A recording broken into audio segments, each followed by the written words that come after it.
اعوذ باللہ من الشیطان الرجیم بسم اللہ الرحمن الرحیم۔ السلام علیکم ورحمۃ اللہ وبرکاتہ۔ شمع لرننگ اکیڈمی میں آپ سب کو خوش آمدید۔ تو ڈیئر اسٹوڈنٹس، آج کا ہمارا ٹاپک ہے صحرا اور جنگلات۔ آج کی ویڈیو میں ہم صرف صحرا کے بارے میں پڑھیں گے۔ صحرا، ریگستان یا ڈیزرٹ ایسے زمینی خطے کو کہتے ہیں جہاں سالانہ بارش یا برف باری کی مقدار 250 ملی میٹر سے کم ہو۔ مطلب ایک ایسے علاقے کو صحرا کہتے ہیں جہاں پر بارشیں بہت ہی کم ہوں، جہاں پر ریت ہی ریت ہو۔ صحرا کی زندگی بہت کٹھن اور دشوار ہوتی ہے۔ یہاں بارشیں بہت کم اور کبھی کئی سالوں تک بارشیں نہیں ہوتی۔ صحرا کا موسم عموماً گرم اور خشک ہوتا ہے، جس کی وجہ سے یہاں سبزہ یعنی گرینری بہت ہی کم ہوتی ہے۔ دن کے وقت گرم ہواؤں اور تیز دھوپ کی وجہ سے موسم سخت گرم بھی رہتا ہے صحرا میں، جبکہ رات میں موسم ٹھنڈا ہو جاتا ہے۔ ان علاقوں کی زمین کہیں ریتیلی تو پھر کہیں پتھریلی ہوتی ہے۔ صحرا صرف گرم ہی نہیں ہوتے بلکہ سرد بھی ہوتے ہیں۔ دنیا کے سرد صحراؤں میں صحرائے انٹارکٹیکا اور ایشیا کا صحرائے گوبی بھی شامل ہے۔ یعنی انٹارکٹیکا اتنا سرد صحرا ہے کہ اس کو برف کا صحرا بھی کہا جاتا ہے، کیونکہ انٹارکٹیکا میں سارا سال برف باری ہوتی ہے، جبکہ صحرائے صحارا ایک گرم صحرا ہے۔ صحرا میں پائے جانے والے پودے اور جانور وہاں کے ماحول کے مطابق کچھ ایسی خصوصیات رکھتے ہیں کہ موسم کی سختی اور پانی کی کمی کے باوجود وہ پودے اور جانور زندہ رہ سکتے ہیں۔ وہ ایسے کہ وہاں پر جو پودے ہوتے ہیں ان کی جڑیں لمبی ہوتی ہیں تاکہ زمین کے اندر دور دور تک پانی تلاش کر سکے۔ اسی طرح کچھ پودوں کے تنے موٹے ہوتے ہیں جو اپنے اندر پانی ذخیرہ کرنے کی صلاحیت رکھتے ہیں۔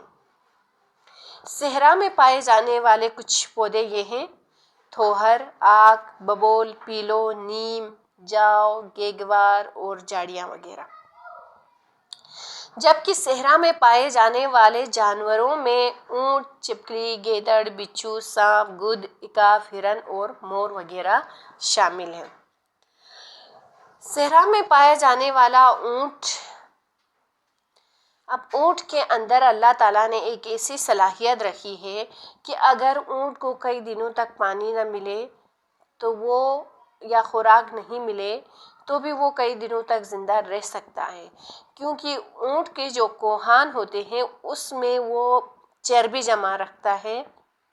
یہ قدرتی طور پر اس کے اندر یہ صلاحیت ہوتی ہے۔ جب اس کو خوراک پانی نہیں ملتا تو اس چربی کو وہ انرجی کے طور پر استعمال کرتا ہے اور کئی دنوں تک زندہ رہ سکتا ہے۔ اونٹ کو صحرا کا جہاز بھی کہا جاتا ہے۔ کیونکہ صحرا میں دوسرے عام جانوروں کو چلنے میں دشواری ہوتی ہے، کیونکہ ریت ہی ریت ہوتی ہے۔ وہاں پر مختلف جانوروں کے پاؤں دس جاتے ہیں، آنکھوں میں ریت چلی جاتی ہے، لیکن اللہ تعالیٰ نے اونٹ کے پیروں میں اور آنکھوں میں ایک ایسی صلاحیت رکھی ہے کہ وہ اونٹ صحرا میں آسانی سے چل سکتا ہے۔ اونٹ کی جو آنکھیں ہیں اس کی پلکیں اتنی گھنی ہوتی ہیں کہ اس کی آنکھوں میں ریت نہیں جاتی اور وہ صحرا میں آسانی سے چل سکتا ہے۔ اب ڈیئر اسٹوڈنٹس، یہ دیکھیں، یہ ہمارے پاکستان کا نقشہ ہے۔ پاکستان میں ٹوٹل 4 صحرا ہیں بڑے۔ ان میں سب سے پہلا ہے صحرائے تھر، صحرائے خاران، صحرائے چولستان اور صحرائے تھر۔ یہ پاکستان کے 4 صحرا ہیں: صحرائے تھل، صحرائے خاران، صحرائے چولستان اور صحرائے تھر۔ اب صحرائے تھر کی بات کریں تو صحرائے تھر پاکستان کا سب سے بڑا صحرا ہے، جو کہ صوبہ سندھ کے مشرقی حصے سے لے کر پنجاب کے جنوب مشرقی حصے تک پھیلا ہوا ہے۔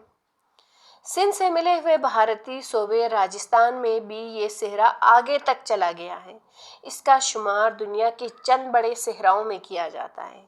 صحرائے تھر کو دنیا کا واحد زرخیز صحرا ہونے کا بھی اعزاز حاصل ہے۔ مطلب جو صحرائے تھر ہے اس کی زمین اتنی زرخیز ہے کہ وہاں پر گھاس پھوس اور چند پودے بھی ہیں اور جو ہے کھیتی باڑی کے بھی لائق ہے۔ اس کے بعد صحرائے چولستان۔ صحرائے چولستان پاکستان کا دوسرا بڑا صحرا ہے۔ یہ پاکستان کے شہر بہاولپور سے 30 کلومیٹر کے فاصلے سے شروع ہوتا ہے اور سندھ کے صحرائے تھر سے جا ملتا ہے۔ آج سے ہزاروں سال پہلے یہاں ایک دریا ہکاڑا بہتا تھا جس کی وجہ سے علاقہ سرسبز و شاداب تھا۔ اس دریا کے کنارے کئی بستیاں بھی آباد تھیں۔ بعد میں یہ دریا آہستہ آہستہ خشک ہوتا گیا اور رفتہ رفتہ یہ علاقہ صحرا میں تبدیل ہو گیا۔ صحرائے تھل۔ یہ صحرا پنجاب میں دریائے جہلم اور دریائے سندھ کے درمیانی علاقے میں پوٹوہار کی سطح مرتفع کے قریب واقع ہے۔ یہاں کے مقامی لوگ مویشی پالتے ہیں۔ یہاں کچھ مقامات پر دریا سے نہریں نکال کر پانی پہنچایا جاتا ہے جس کی وجہ سے کھیتی باڑی کرنا ممکن ہو گیا ہے۔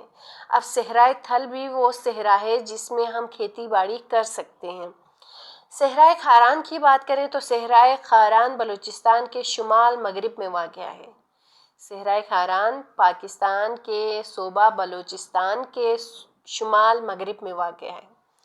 بلوچستان سے ملی ہوئی ایران کی سرحد کے اندر یہ صحرا آگے تک چلا گیا ہے اور اسے وہاں کے جو مقامی لوگ ہیں اسے ریت کا صحرا بھی کہتے ہیں، کیونکہ صحرائے کھاران میں تیز ہواؤں سے اونچے نیچے ریت کے ٹیلے بنتے بگڑتے رہتے ہیں۔ یہ صحرا بالکل بنجر ہے، کہیں کہیں خرد جھاڑیاں موجود ہیں۔ تو ڈیئر اسٹوڈنٹس، یہ تھے پاکستان کے صحرا۔ تو آج کا ہمارا ٹاپک یہیں پر کمپلیٹ کرتے ہیں اور ہم جنگلات کے بارے میں کل پڑھتے ہیں۔ تو میرا آپ لوگوں سے سوال ہے، پاکستان کے صحرا کتنے اور کون کون سے ہیں؟ پاکستان کے صحرا کتنے اور کون کون سے ہیں؟ اور میرا دوسرا سوال ہے، صحرا کسے کہتے ہیں؟ ان دونوں سوالوں کا جواب آپ لوگوں نے کمنٹس میں لازمی دینا ہے۔ اسی کے ساتھ آپ سے اجازت چاہتے ہیں۔ اللہ حافظ۔